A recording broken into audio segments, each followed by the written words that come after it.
What it do? What it do? Welcome back. Welcome back.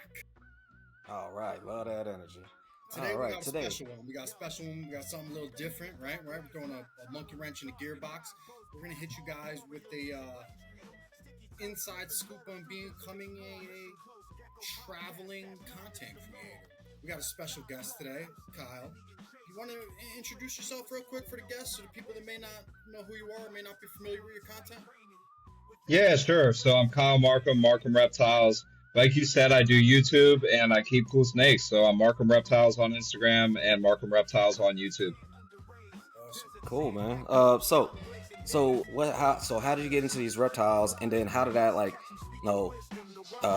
see, how did you that passion for reptiles go into creating that content for YouTube? So originally I got into reptiles when I was 15. My sister brought me a ball python. So someone was going off to college. They didn't want to take care of it, and she brought it to me in an enclosure. And she was like, here's your pet. Do you want it? And I was like, yeah. So I took that, and then that was probably 18 years ago or something like that. I had an in between stage where I was living a bit more wild. I didn't want to take care of anything that was living, and I rehomed some snakes that I had. I only had a couple, but I always regretted that, and I kept thinking about it. And when I got to a calmer place, more settled down, became a family man and stuff like that, that's actually when I got back into snakes. And then I just kind of ran with it when I got back into them. I learned all the updated stuff. Things had changed drastically in husbandry and keeping. And, I was like, you know what? This is what I love to do. And it became more and more apparent that this was what I love to do. So I figured, why not give it a shot at doing this full time? So that's what I'm doing right now. Awesome. Damn, you doing it full Awesome. time? Full time? Like Yeah, so this? I'm full time, This is yeah. how you So make a I'm living, huh? probably been yeah, and it's like any Okay. company, right? When you Yeah. start it up, you're not going to have it right away. You know what I mean? You're not going to have what you want right away. You got to struggle for a bit. You know what I mean? So I'm willing to struggle, and I've got enough of a nest egg and got enough support within my family to where my family's okay, and I am now starting to see a little bit of money too. But Nice. yeah, but that took a little bit. But yeah, so I'm getting to the point where it's less of a stressor, which is great. I need to see that progress. I love that progress, but I knew it would get here anyway. So and a lot farther beyond this. I knew you would too when I first started seeing your videos and the style you had. I knew you would succeed. I knew that style would grab hold, with people. It's uh, it's catchy. I want to get back to the reptiles though before we get into the whole social media thing. What juncture and where and how do you still work with ball pythons? You're into a whole different types of exotic stuff now, right? Don't you have all types of different snakes? What are you primarily working with? What species? My favorite is the northern white-lipped pythons. So those are my favorite. They're my logo, as you can see right here. I produced them for the first time this year, and it was really my first year trying to produce them. I mean, I may have a second clutch on the way right now. But yeah, thank you. Yeah, the ball pythons I still have. I produce ball pythons as well, and just not a lot of them.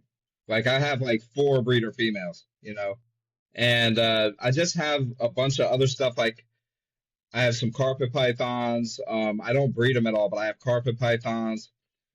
Sometimes I'll get like wholesale groups of animals, smaller wholesale groups, like 5 to 10 animals, and I'll keep them for a couple months, and I'll make sure they're really, really good, and I get them, captive bred anyways.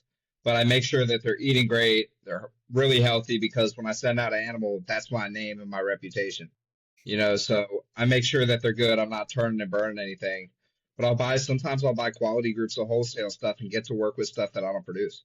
So I have like poplin carpets right now. I got jungles, and it changes. I have Sumatran shorttails right now. Somebody's gonna just put the pair on hold that I have. I have a group of scrub pythons coming in soon. I have a pet scrub python. I got pet retic, pet boa, yeah, pet coastal carpet. I got a pet green tree python. Yeah, just I got a corn snake. I got the randomest collection. You know what I mean? Cool though, man. That's cool. Yeah. Awesome. So what made like white lips? What made that your thing? You know what? I decided that if I'm gonna breed snakes, I want to breed something cool that I don't see everyone else have. And it gave me an excuse to get white lips. Because if I'm just buying a pet and it costs that much, you know what I mean?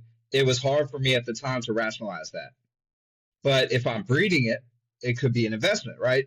Sure. So that's why I got into them, and sure enough, it was an investment. And I love them now. They're so cool. Yeah, they are. They really are. How do you like the scrub pythons?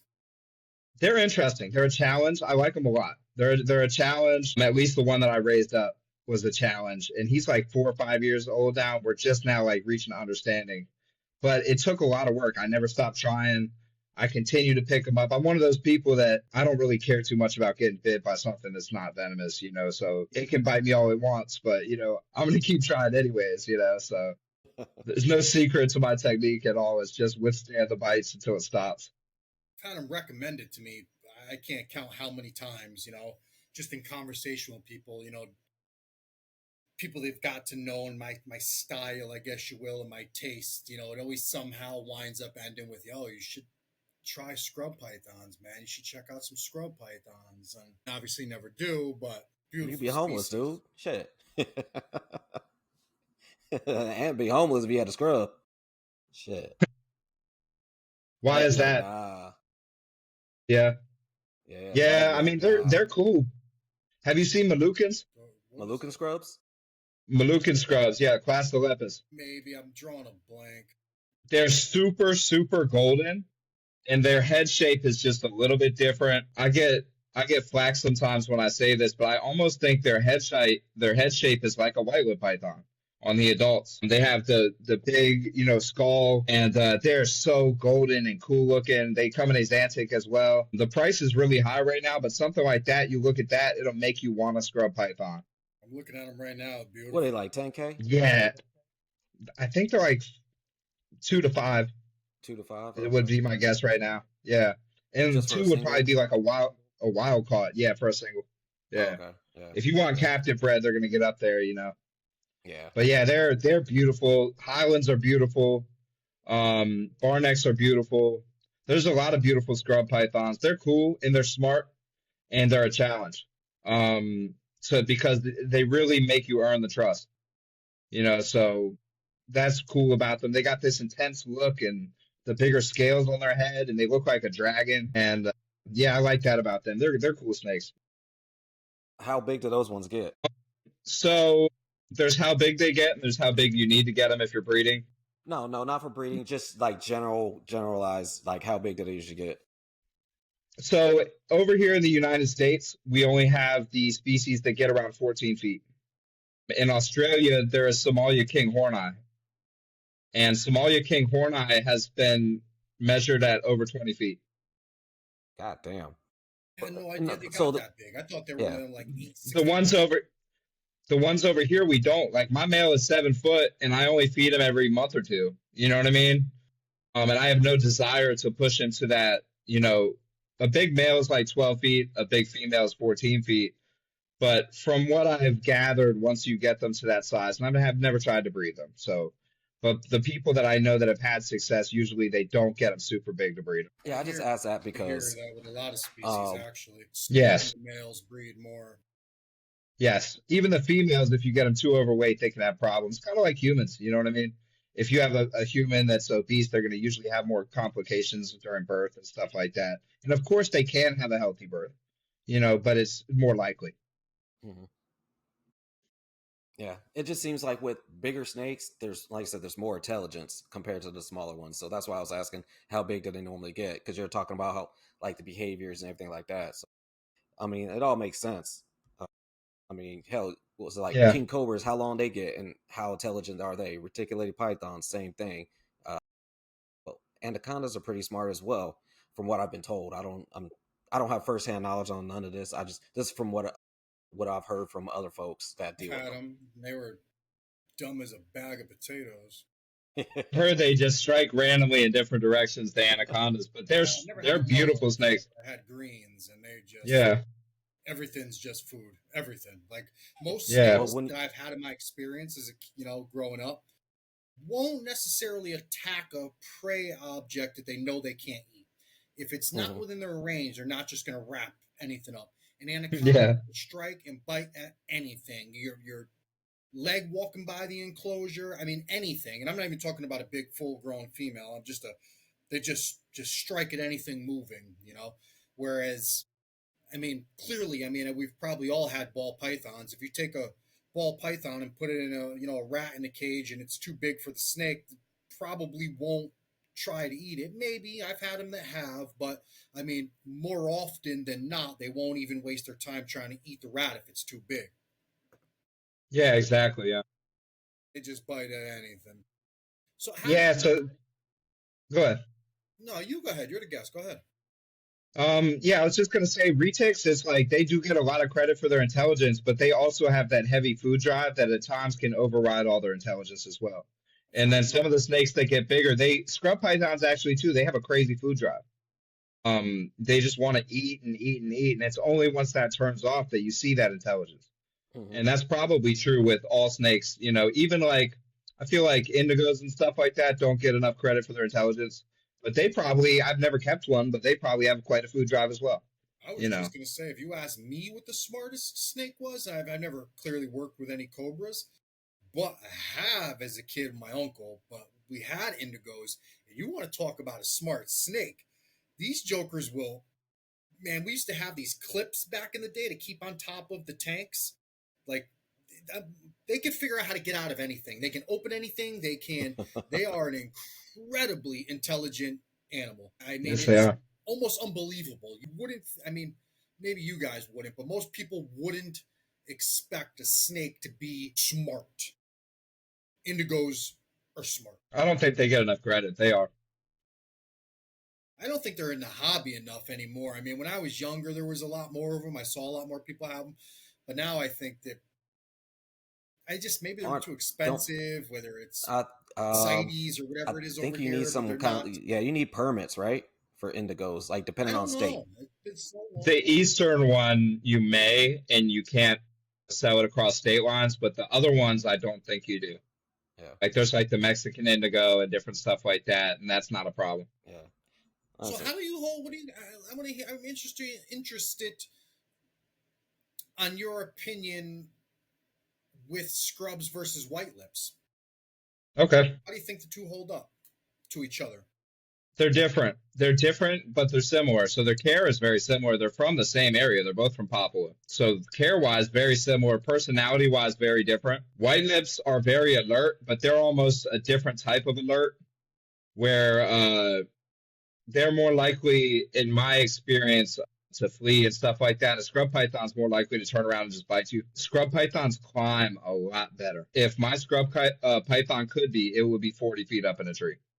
I mean, they climb really well, and you can see by their tail structure too that they're meant to. White lips will go a little bit off the ground, but they're not going to be hanging out that high up in a tree. Are they more of a terrestrial species? What's their habitat like?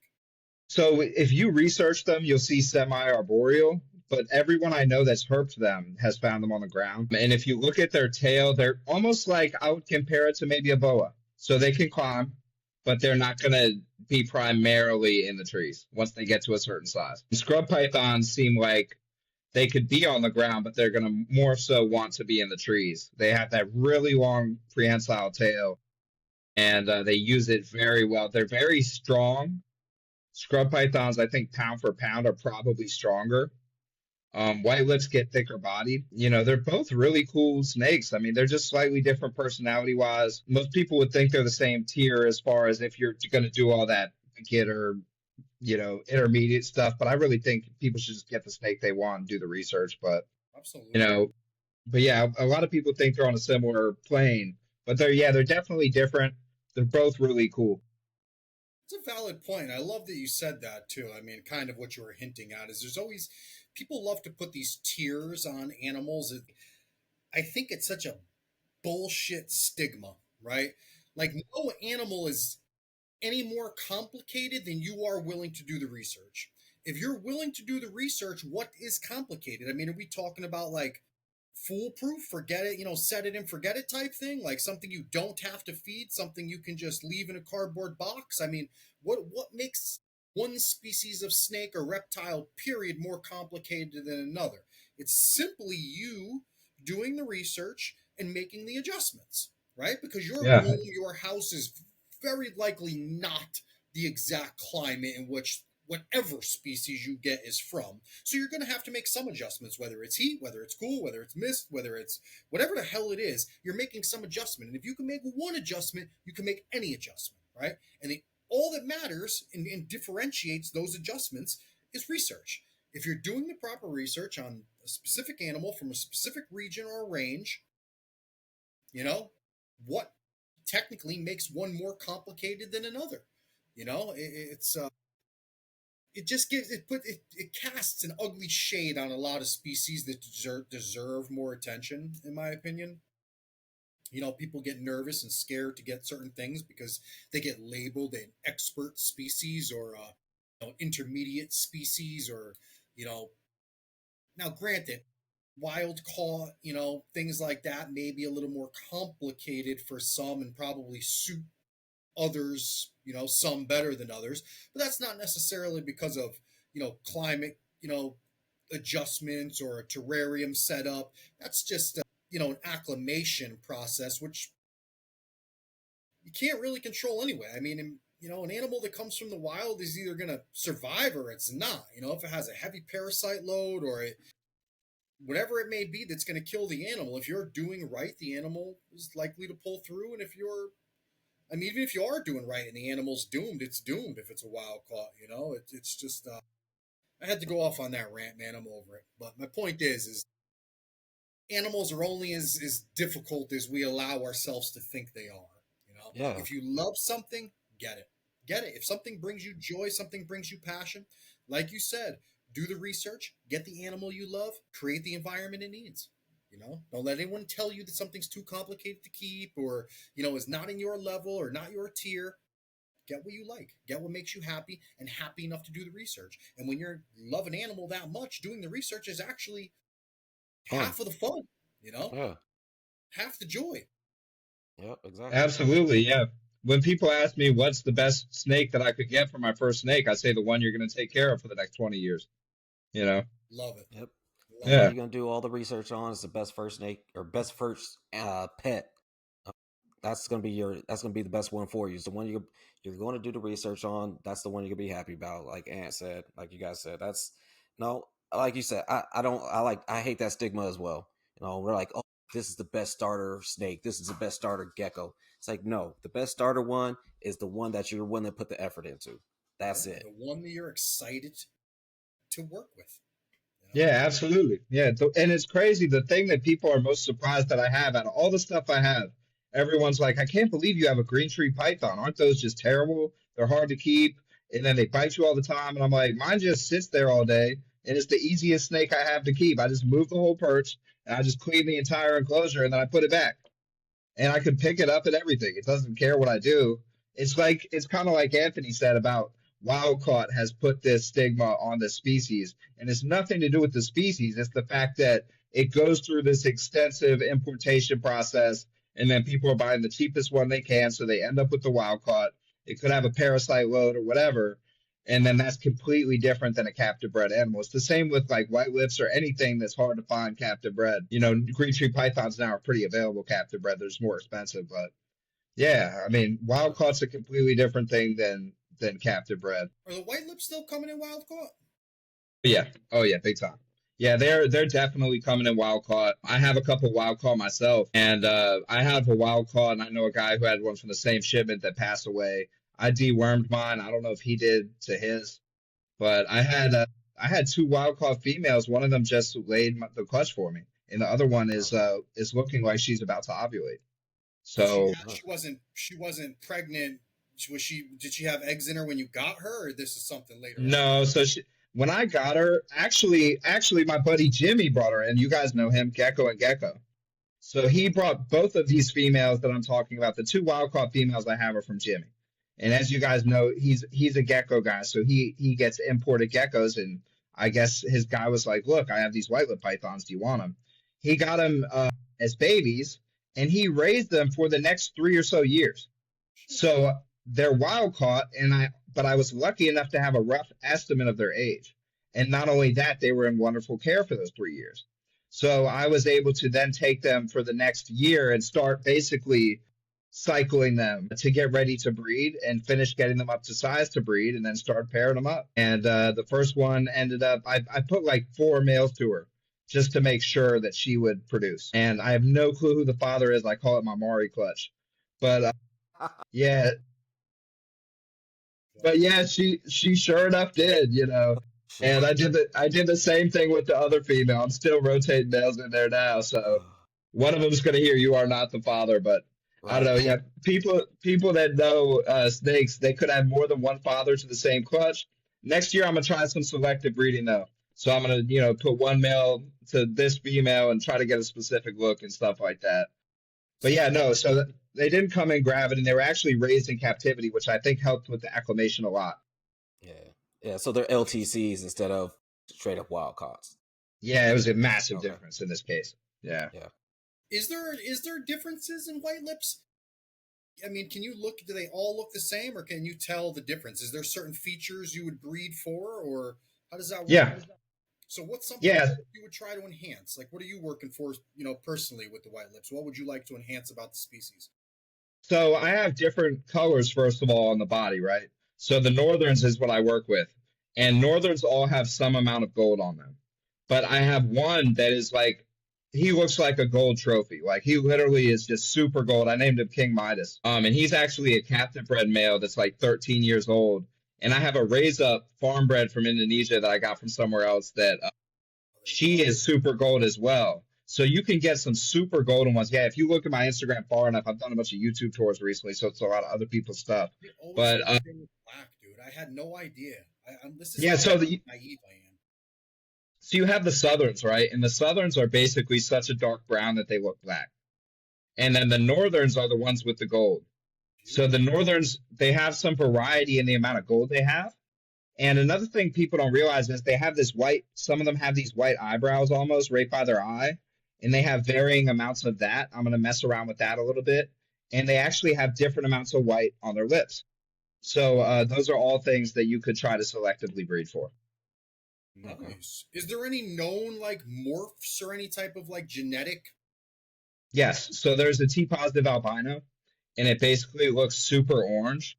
And if I can get my hands on it, eventually I'm going to. But, you know, yeah, there's a T positive albino thus far. There's been other stuff that's popped up. There was actually a leucistic southern that popped up, an all white southern that popped up in Indonesia. There was a whole thing with that where it got shipped to somebody and lost in shipping or whatever. It's a whole backstory. I have no idea. But it never made it to us, unfortunately. Oh, that's gnarly. The head almost stays like bright orange. Yeah, Still has is a that the T positive? yeah. Yup. Yeah, the T positives are cool. They're like super orange. And I have a male that I swear he's like a, in between a T positive and like a darker white lip. He's just straight gold. And I wonder if he's a hypo or something. But I'm gonna mess around with him and maybe it's just a phenotype. But either way, I really like the gold on him. So I'm gonna try to breed for that. That's what I'm gonna do first. I have a golden pairing and I have a dark pairing, and that's what I'm gonna do next year. Nice. It's awesome. So what's the How many what's the clo- price how many- difference between wild caughts and captives? So a wild caught you could get for maybe $300 to $600. Okay. A captive bred is going to be like 800, 1,000 and up once it's over an age. You know, the adults Right. are selling for like 1,500, stuff like that. This is for Northerns. Okay. Southerns, a wild caught is like 600 to 1,000. You'd be lucky if you know someone for 600. And a captive bred is like $2,000. So there's a huge difference, and a lot of people decide to opt for the wild caught stuff and end up regretting it. And I get messages from them all the time, you know, and I answer everybody's questions. I don't care if you bought a snake from me or not. But if people come to me before they buy a white lip, you know, I don't, even if they're not trying to get it from me, I just say, get a captive bred, you know. Yeah, definitely. Why are they so much more? Is it just they're harder to get, or is it just the coloring? People like these darker ones more. What's The Southerns, yeah? I think it's popularity. I think people like them more. They're not any harder to get at all. Crazy era. They're the same difficulty to get. They do have crazy iridescence. Yeah. And then the Northerns that I have the dark ones have crazy iridescence, but the gold ones have iridescence coming off the gold too. They all look really nice. I like Southerns too. They're cool. Yeah, I'll probably end up working with them when I get some more space. There's a couple things that I want to do when I get some more space, but right now I'm all in on the Northerns. I have like 15 right now, including Ooh. the babies, and that's a lot for Northern white lips. You don't hear of many people Yeah. having that many. How So is so you the community with them, the market? Where do you have an issue? Not that you would produce them to just move them, but to be blunt, did you have any issues homing the babies, selling them? Do you have a good market for them or? They were sold out before they hatched. I mean, I hadn't taken the money yet, but they were all accounted for before they hatched. And then I posted, videos and pictures of them hatching, and now I have a wait list on the next clutch. So, Nice. the next clutch is almost going to be sold out before it hatches, whenever that next clutch may come. Hopefully it's soon, because I have a female that's looking pretty good. But when a lot of people that really look at a lot of pictures, especially on social media, or if you search YouTube videos on northern white lip python specifically, but white lips in general, you're going to find me. So, and not only that, but I personally think that I like them a lot better than even some other people that have produced them. They're my whole thing. They're literally my logo. I love them. I think they're amazing. You know what I mean? So I think that a lot of people think of me when they think of white lips, even though I'm kind of new. You know what I mean? So I don't have much issue when people message me, random people, and ask me about a snake. 90% of the time, it's a northern white lip, even though I have all that variety of stuff. You know, yeah.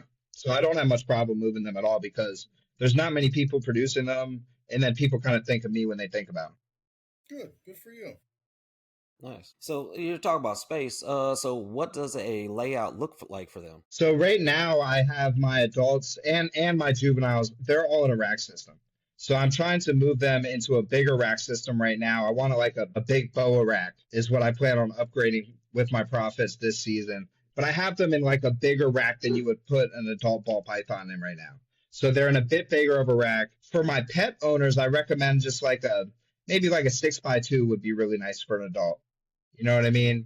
And you could actually breed them in an 8x2 as well and just cut the middle. You know what I mean? And a 4x2 might be okay for a smaller adult, like a male that you're not getting super big or stuff like that. I forgot his company name, but I know Owen from NPR has bred them in an 8x2. And he Mm, just cut the middle. I don't know how many times, but I know he has had success doing that. And everyone else that I know has produced them in racks. okay. It's such crazy space when you come from like the gecko world, like me, and I can have 300 animals in one room. Like, how you need a warehouse to have 300 8 foot long enclosures, man. That's Oh yeah, crazy. no, I mean that's when I say like 15 is a lot of them, and 9 of them are babies that'll be gone soon, except for whatever I hold back. But the Southerns get a couple feet bigger, but that makes a difference. I couldn't put them in the enclosures I have the Northern Whitelips in. I'm moving those out anyways because I think they need more space. So, but yeah, so I don't see anything wrong with keeping them in a rack if you have it set up right. And then I'm constantly outside with my animals as well. They're always in my yard. They're always moving around, doing different stuff, and a lot of them actually really like that. I had some cantankerous ones too that calmed down because they knew when I was taking them out, I was going to take them outside. So that actually really changed the demeanor. I think people discount nature and natural sunlight, and in a place where you can do it, it's nice to be able to get them outside. Sure. I heard it changes their whole person, or like reptiles in general, changes their personality as soon Hmm. as they hit that real sun. It Like totally does. yeah, our buddy Frank Calachico, yeah, he put some stuff outside. He's like, yeah, they're totally different. I forgot what he has outside, but he's like, yeah, compared to being inside is just totally different. Like they're more voracious, they eat better, they just they're a reptile outside and not something that's in a tank or in a box or anything like that. That's what they are. So it's like, okay, cool. Because I've been thinking about, like I said, I live in Arizona, so I'm definitely gonna be like, once we buy this house, I'm getting some stuff made up for outside because I want some stuff to be outside because I just got some toe-headed agamas. So think about maybe throwing them outside if I could do it right. Definitely some collared lizards. Gonna put them outside. Have a few different things outside just to experience that and see how they are as compared to when they're inside. I But think yeah, I mean, if I could keep some stuff outside, I definitely would. I live in Virginia, right? So I have the season of nice, weather, and then I have the season of really cold weather as well. But I can't speak to keeping something outside. I'm sure that it would change their personality completely. But I can speak to just taking them outside. And you could have a defensive animal and take it outside and it just doesn't feel cornered anymore. I think that's the main difference that I've noticed is it doesn't feel trapped. So it doesn't have that, defensive, thought of like, I'm in a corner, there's walls all around me, and this human over here is trying to mess with me. Yeah. So I see less defensiveness outside from even super defensive stuff that I've had. I would go even farther and say that there's so much that we take for granted and overlook when it comes to reptiles' vision. Hmm. Reptiles need full spectrum lighting to see.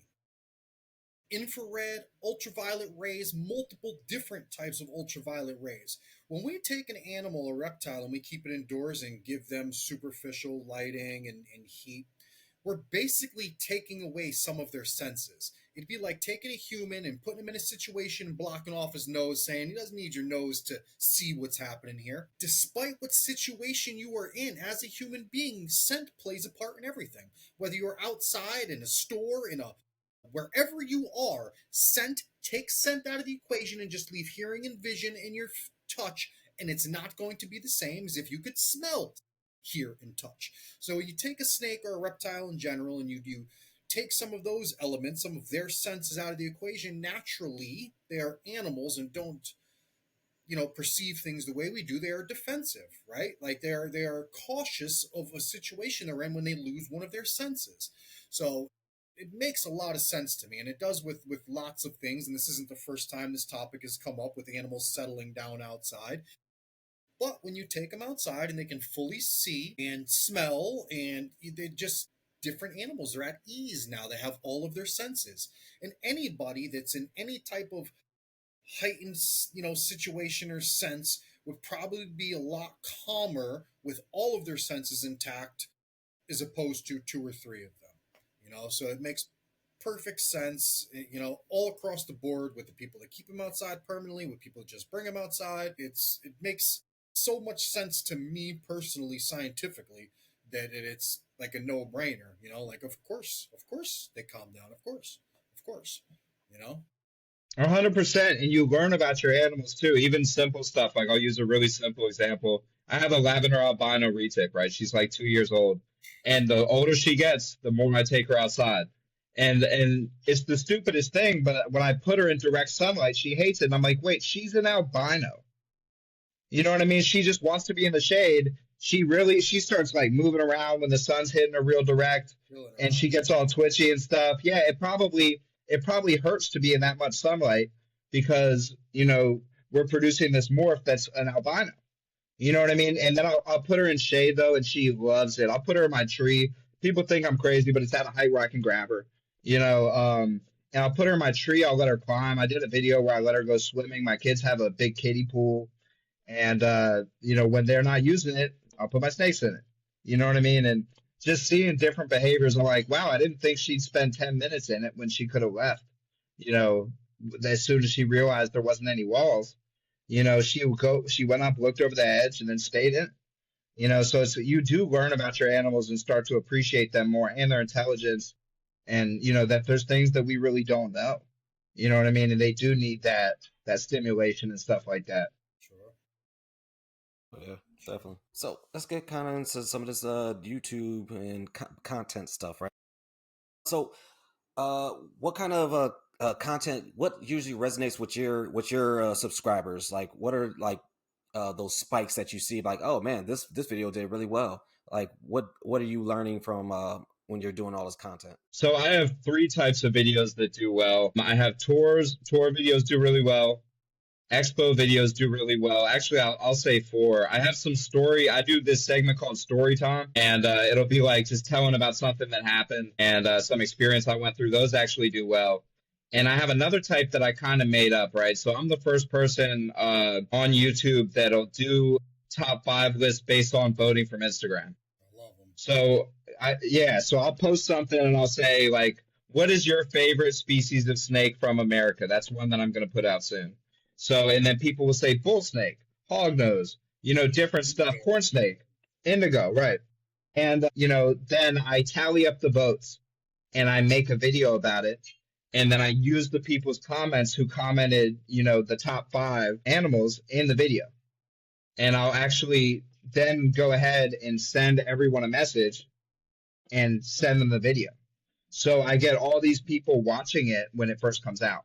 Yeah. So all the people watching the video when it first drops shows YouTube, okay, I'm going to recommend this video. So then YouTube proceeds to recommend the video and it does well. Very cool. Have you found that there's I can answer this a million different ways, but how have you found or decoded success with YouTube? Like, what have you done to get yourself included in that algorithm, other than like what you just said with sending those messages out and getting those instant, few views? What other tips or tricks have you learned to get yourself recognized on social media? So from what I do know with YouTube, and I'm doing well, especially by a reptile standard, and coming into YouTube when I did, which was not less than a year ago, right? And I'm just about to hit like 2,000 subscribers, right? But the best stuff is the stuff with a good thumbnail and a good title on YouTube. Now, what I was able to do is I'm very good at building an Instagram specifically. What I'm really good at and know a lot about is building an Instagram organically. So I was able to use the other tactic I just told you about. And then I was like, how can I get my Instagram following over to YouTube? And that was how I was able to do it, was posting those questions and then sending out those videos. It's like, okay, now I got my Instagram following going to my YouTube, because I know how to build an Instagram, but I'm learning how to build a YouTube. So that ended up getting me a lot of subscribers that way. Also, another thing I do that gets me subscribers, and I do think it translates to views on my long form videos, is I'll take every Instagram reel that I put up and I'll put it on TikTok and I'll put it on YouTube. I'll make it a YouTube short, and I get a lot of subscribers that way. And I do think it translates because, like, for example, if I'm putting up a reel, a short of white lips, and then you see a white lip care guide, you're interested in white lips if you subscribe because you saw the white lip python. You know what I mean? So it's about the same thing. I know people that run their subscribers up by putting up shorts that have nothing to do with their channel.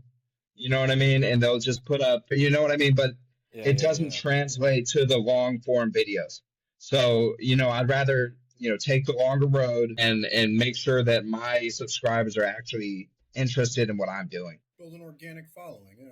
Yeah, so the same thing I do with Instagram is I get organic following, and it takes a while, but it works, Okay, nice. So what's the most challenging thing about filming reptiles? Well, they're alive. You can't ever predict what they're going to do. You know what I mean? You don't know what they're going to do. Yeah. Even an animal that you've worked with a million times. I was shooting some carpet python video, and my carpet python had just shed out. I was super excited, and it hadn't pooped after it shed. And if you've had a snake, you know they poop when they shed. This animal, I'd never had an issue holding it, and it pooped all down my back while I was shooting the video. And it never had pooped on me before while I was holding it, but it had shed that time. I held it for a prolonged period of time shooting the video, and it just pooped all down my back, dropped on the floor like plop, and then, it was pretty dramatic situation for that situation. But yeah, like I just shot a couple tarantula tour videos. So one person, they bred hognose and they had tarantulas as well. And another one, they just straight up had tarantulas. That's one I'll be releasing on Halloween. But filming a tarantula is very challenging. Most of the time, they're just running away. You know what I mean? And then you have to do it a certain way to make your camera focus as well. But it's going to be a cool tour video. But yeah, so like different live animals are always a variability because they're alive. You know what I mean? So, yeah, they might not do what you want them to do. Picking your tour, what type of scale or gauge? What do you use to ask someone to do a tour? How do you go through that whole process of picking your next destination, if you will? So as far as my process of filtering who I want to pick, either I pretty much do stuff that I like or stuff that people want to see. So if I put up a tour, it's either something that I wanted to see or I knew that people would want to see. And as far as asking the people, I'd pretty simply just ask them. I say, would you mind if I came and shot a YouTube tour? And a lot of people say yes. Like I have a waiting list right now of like 15 different people I still have to do tours of. Certain people are places I just haven't gotten to in the country yet. You know what I mean? So yeah, I have plans to travel a lot. Sometimes my own success stops me from traveling. Like I'll have white lip days coming out, and I'm like, man, now I can't go do this big tour that I was gonna do. But at least I just hatched white lip pythons, you know. Right? And but eventually I'll get to all those places, and I actually have some really cool ones lined up. So Nice. Mhm. yeah. How far have you gone so far, and what's the farthest you would go? So far, well, actually, I've been invited to the UK now, so Nice. I'd go almost anywhere. But the farthest that I've actually gone so far, I haven't even flown. I haven't flown to a tour yet, so that'll be my next step. I have some tours, scheduled that I could fly to. It'd be really fun. But I try to get multiple people in that area. But the farthest one I did so far was just New York when I did Jimmy from Gecko and Gecko, and I did Richie Lale at the Gecko Gallery. That was a really fun tour. Both of them were really fun, really unique. And even though I got my car towed at Jimmy's, it was really fun. But that's how I Yeah. discovered Jimmy was a really cool guy. So it ended up being cool. He drove me to go get my car and stuff like that. And I had a note on it. It was a whole thing. There was some lady who left a note on it. Yeah. But yeah, so I would go almost anywhere for a tour as long as I want to go see it enough.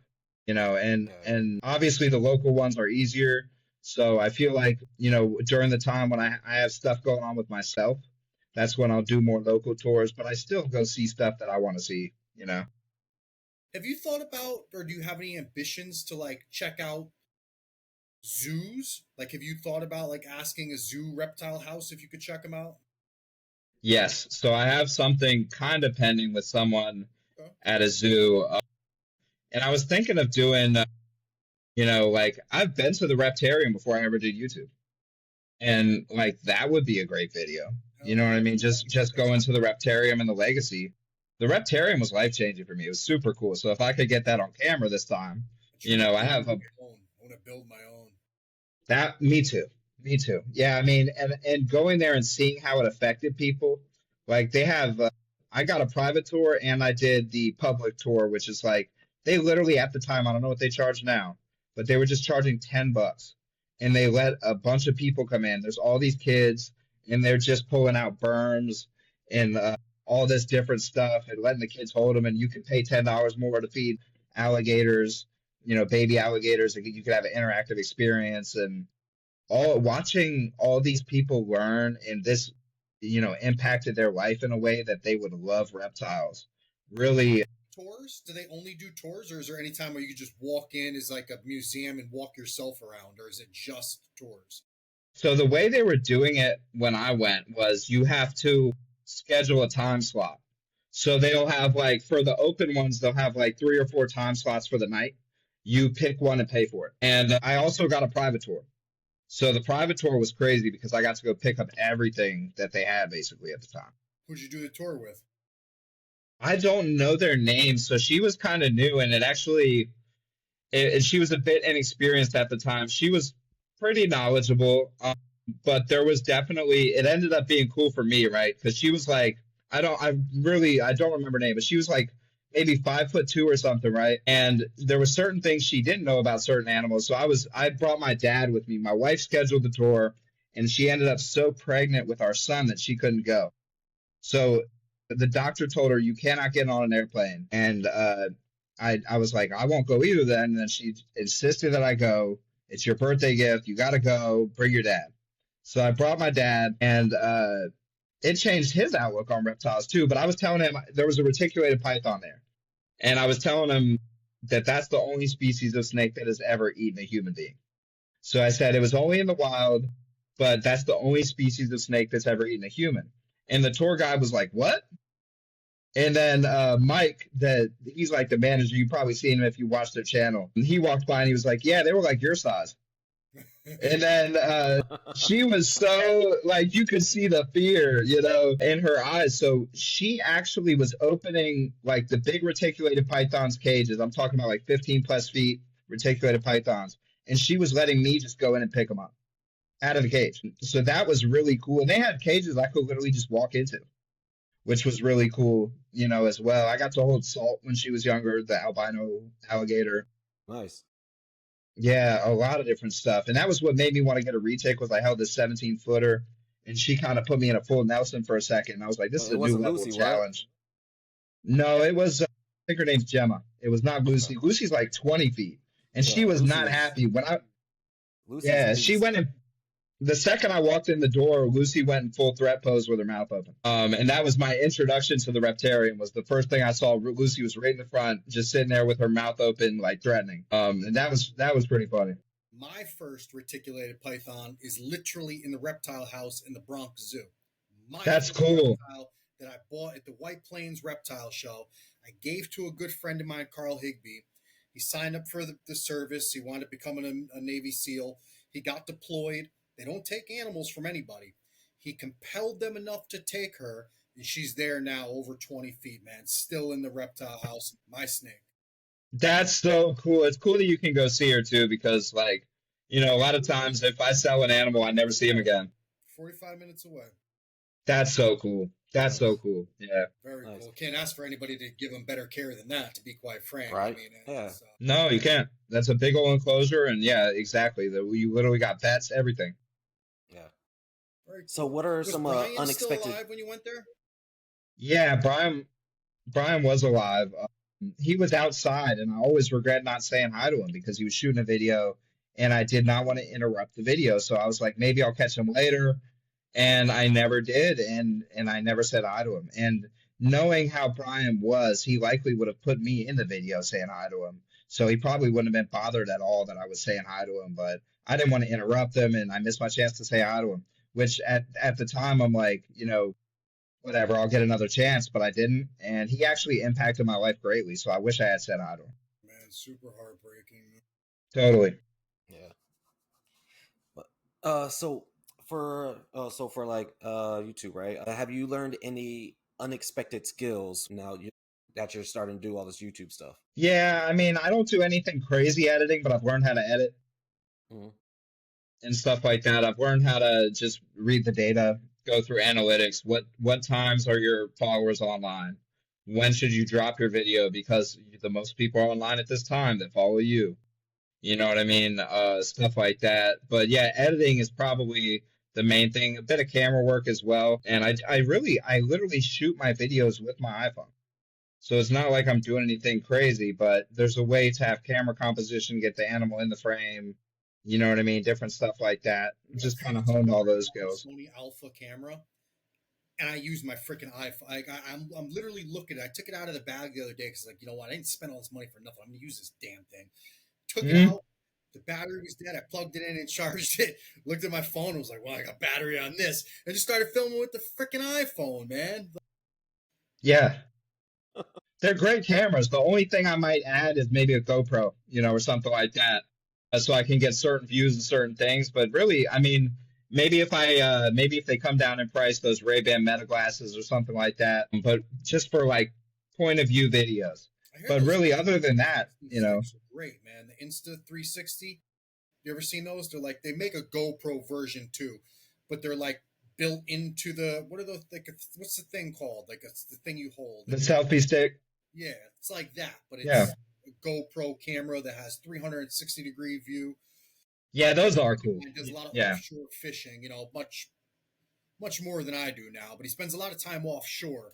And he bought one, and he puts it underwater when he's reeling in sharks and tuna. He's like it's badass, like, and it orbits, it spins, so you get incredible views with that thing. And I think he got it on sale last Black Friday for like I want to say less than $500, man. Which that's for pretty that good. technology for that type of capability is very cheap. Yeah, that'd be cool to make like almost any type of video involving the ocean, like paddleboarding or anything like that. That'd be so cool. Yeah, Oh man, that would be cool for a tour too. You probably could use that tour in somewhere like the Reptarian, the Legacy, show the whole room. Yeah, I know a lot of people are doing for shows. Another guy I was just talking to Jay, my buddy Chris from Epic Style Reptiles or Exotics. He breeds Leachianus, but he does the shows. Jason is vending at the All American Plant and Reptile Expo. So when I nice. was interviewing Chris, he was just telling me how he got this little gig and he was working with the promoters and a couple other reptile celebrity people, and he went and bought this new camera so he could film the shows. He was getting like a lot of hits showing the reptile show, like you said with yourself. He went and bought. I don't know if he bought the GoPro version or he bought the Insta 360, but that's what he bought. He did. He bought it from Dave Kaufman. He bought Dave Kaufman's Insta 360 stick thing to film the show with. So it was the 361. But that's what he does. He films the shows and gets like the whole floor. Super cool. Super cool. Nice. That is awesome. Yeah, absolutely. You really catch the atmosphere that way. Yeah, so I'm not vending. I'm just throwing some animals on Landon's table, so they won't. I don't know if You're they're gonna gonna be give there me a. standing there with your animals, aren't you? That's vending. No, No, no, I'm not. He's just let me. you're not even staying there. I'll be there, but I don't know if I asked him like, hey, do y'all need help? Because I'll help you out, no problem. But he's like, no, we're good. I was like, all right, cool. So just gonna be like, oh, here's the geckos. But if you need me to come over, cover y'all while y'all go use the restroom, holla at me. So I don't You even. should have told him, listen, this is what it is, man. I'm coming to the show. My No, animals are it's on the good. table. I'm hanging out for the day.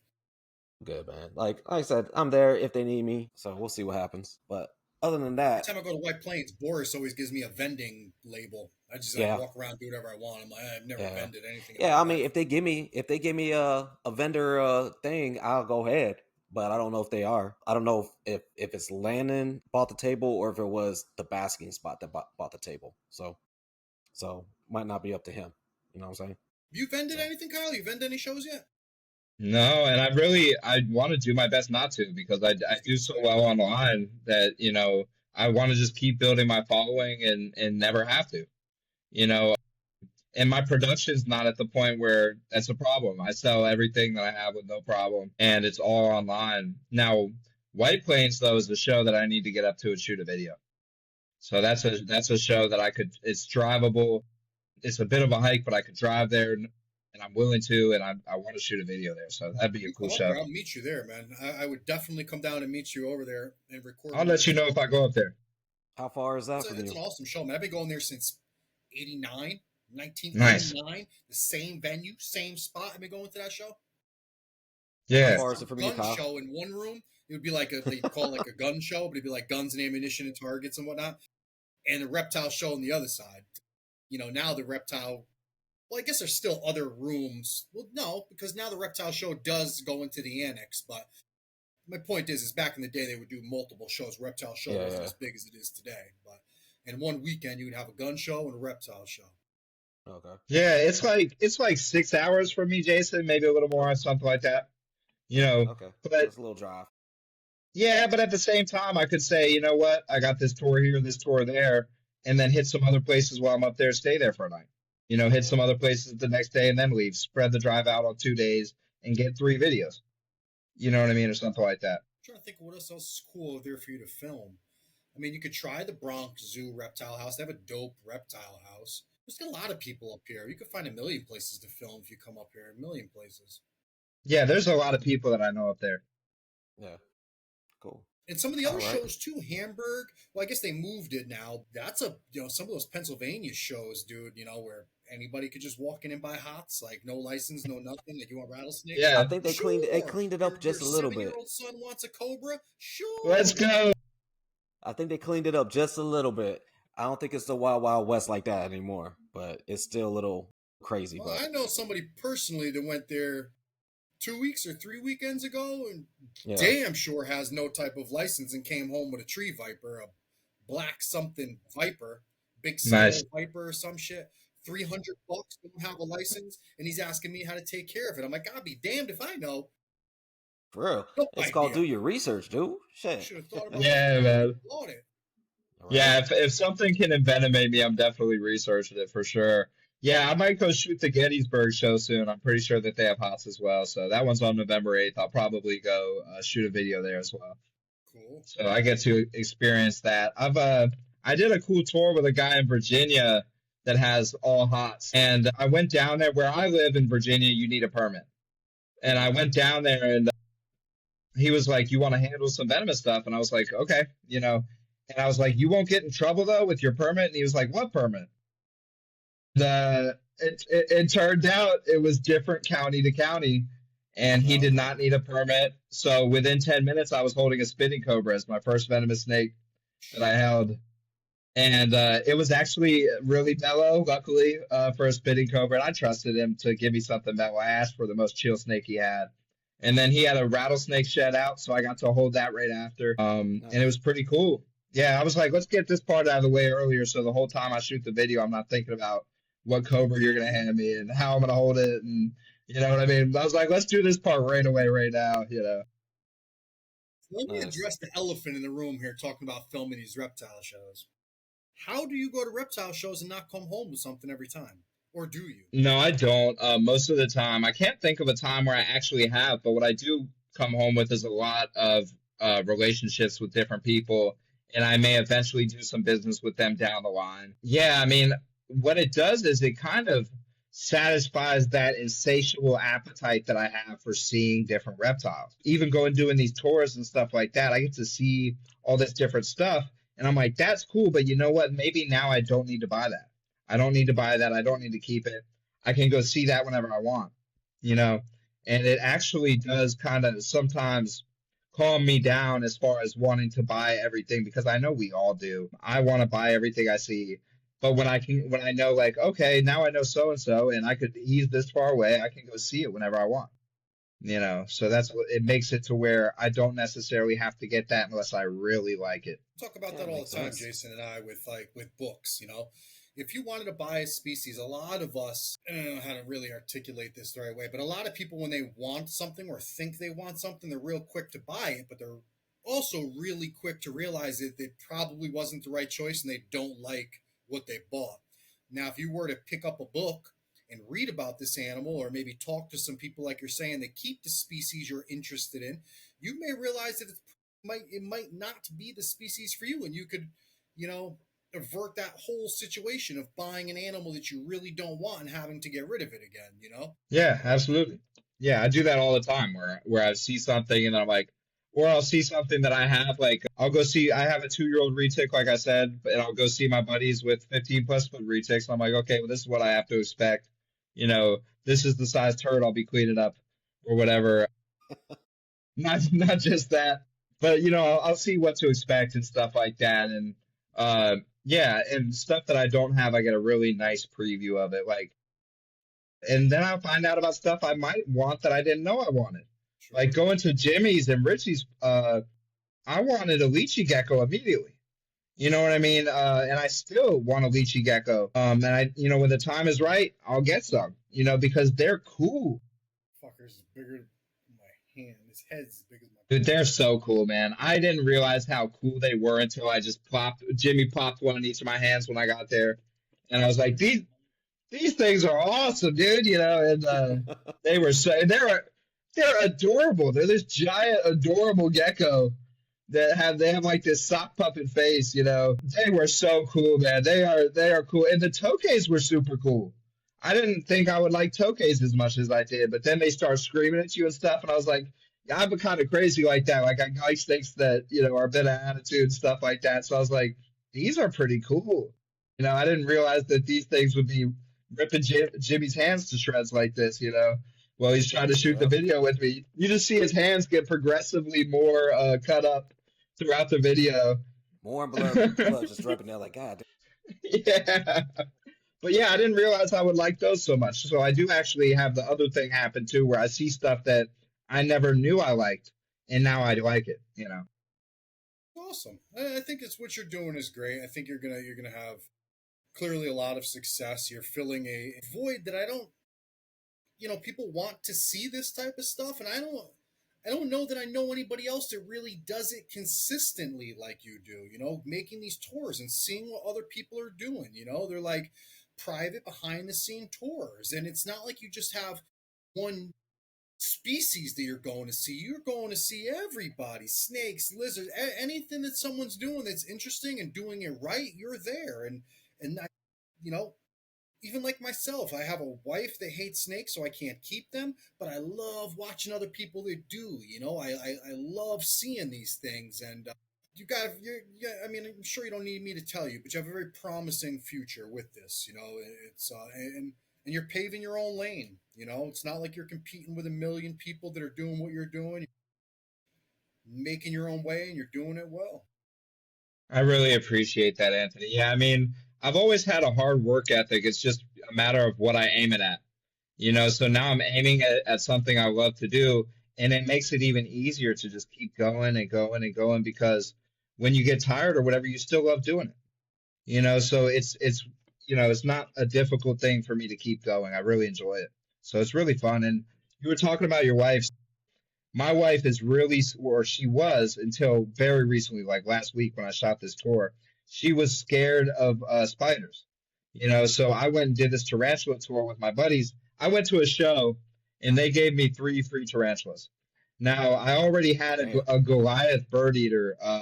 Was my a wild caught Goliath bird eater was my first pet tarantula, which most people would not recommend. Yeah. But that's the only experience my wife had with a tarantula. So this thing's growling at her, it's kicking hairs. It's getting up on his hind legs. And, basically, my friends were like, you have traumatized your wife. But yeah, she was scared. She was scared of tarantulas. And then I was doing some podcast with them, and she got in the comments on the live, and she was like, look, you stop sending Kyle home with tarantulas, or you and me are going to have a problem or whatever. And they're like, what's that? Send more tarantulas? And then they started going back and forth with my wife. Then my wife made friends with them.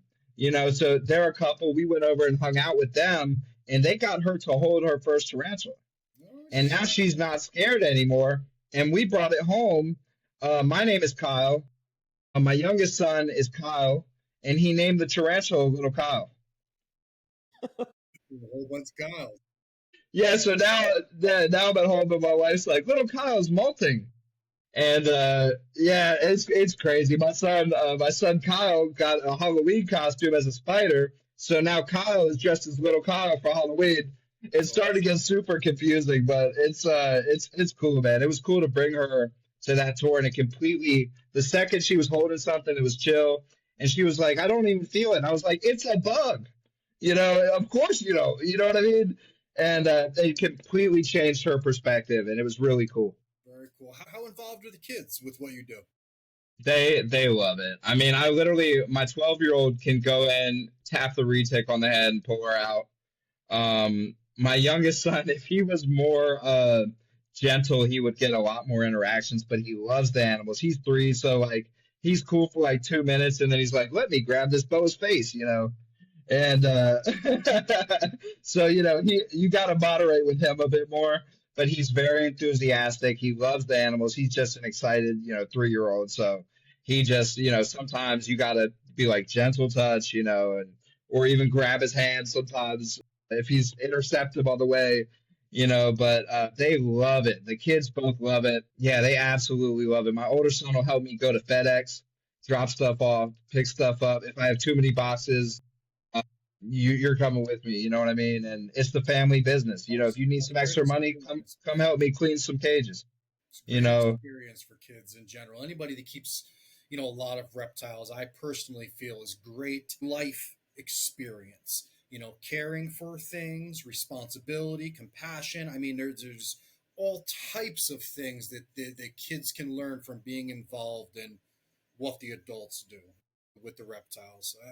That's very cool of you. Very cool. yeah, absolutely. And this is my way to teach them my work ethic that I'm talking about. Yeah, it's I don't want to clean this every day. I mean, it's not that I really don't want to. I'd rather do it than anything else. But sometimes we got to do things because we need to keep the stuff that we love intact, or we need to keep this going or that.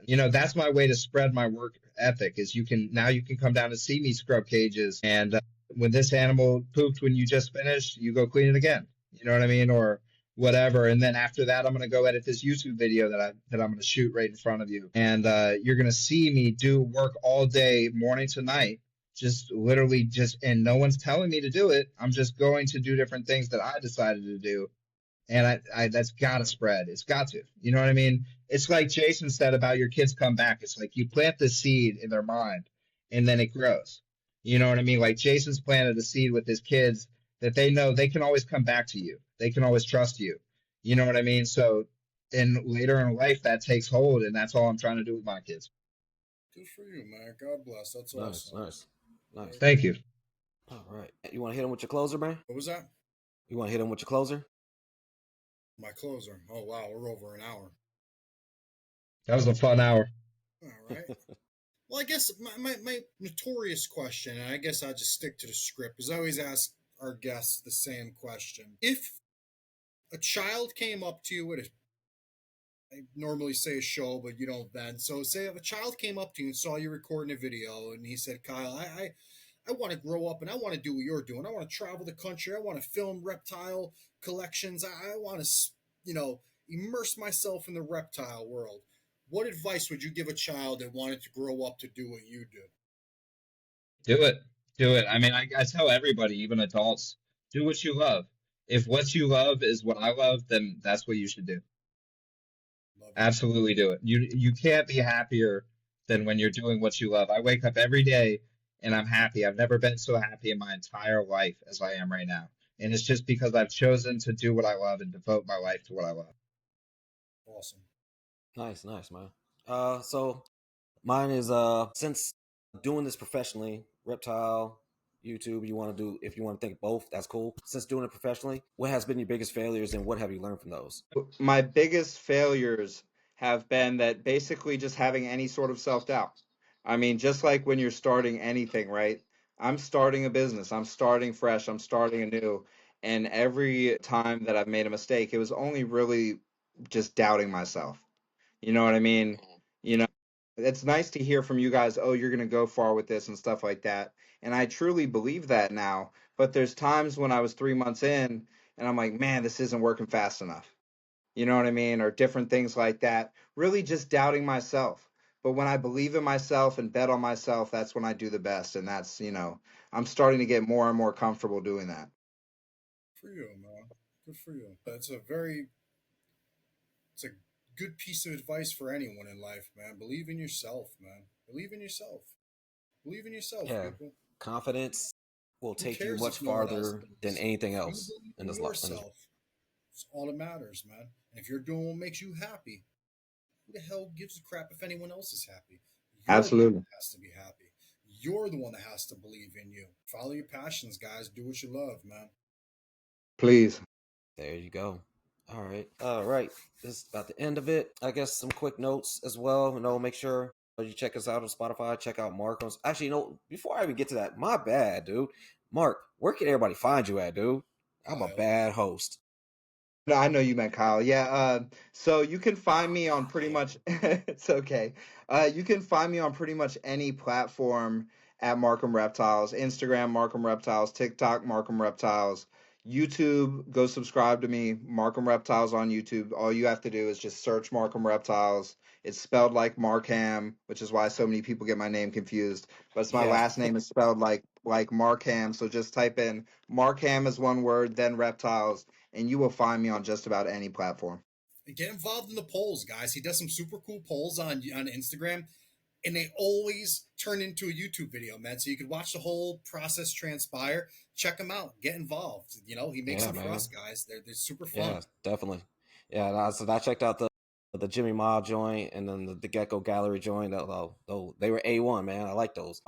Like I said, you guys check him out, follow, subscribe, all that good stuff. He got 3 subscribers already with my personal one, this one, and another one. So I'm giving them Let's thumbs go.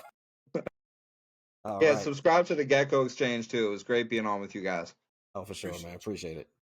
Everyone else out there, if you haven't heard the big news, check out monsterbox.us, guys. We got some cool enclosures. We worked with a manufacturer over in China to bring you guys some super affordable, beautiful, functional enclosures, man. If you want something and don't have the money to go and spend $200-300 on a cage, we have something for you guys. They're awesome enclosures. I use them myself. These things are great, guys. Monsterbox.us. We have about 5 or 6 different varieties of enclosures up now, but we're working on more, and more's coming soon. We'll get the terrestrial enclosures out there soon, and we got a rack system coming out soon. Stay tuned, guys. Monster Box. Yes, yes. All right. Other than that, we'll catch y'all on the next one. Have a good night, morning, afternoon, whenever. Stay weird.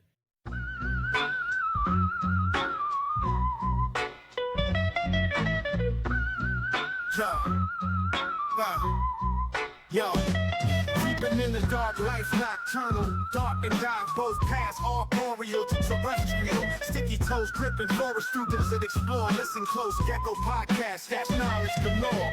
Reptile talk, host Anthony and Jason. Trade secrets flow, no time wasted.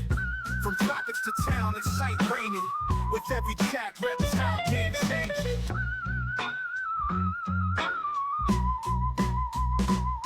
Escaping heat waves, tan under rays, desert sand echoes, sun blazing days. Little hustlers, camouflage a maze, catch them speaking wisdom, the wild on replay. Reptile talk, host Anthony and Jason. Trade secrets flow, no time wasted. From tropics to town, it's sight raining. With every chat, reptile game changing.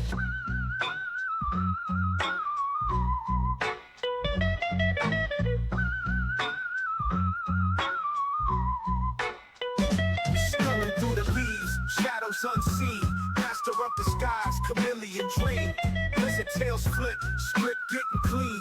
Echo exchange, true reptile fiends. Reptile talk, host Anthony and Jason. Trade secrets flow, no time wasted.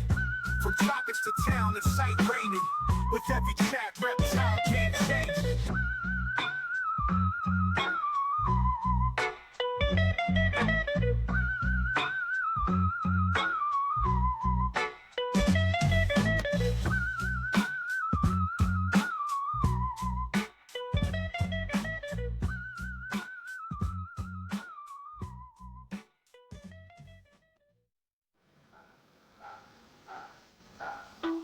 Scuttling through the leaves, shadows unseen. Master of disguise, chameleon dream. Lizard tails flip.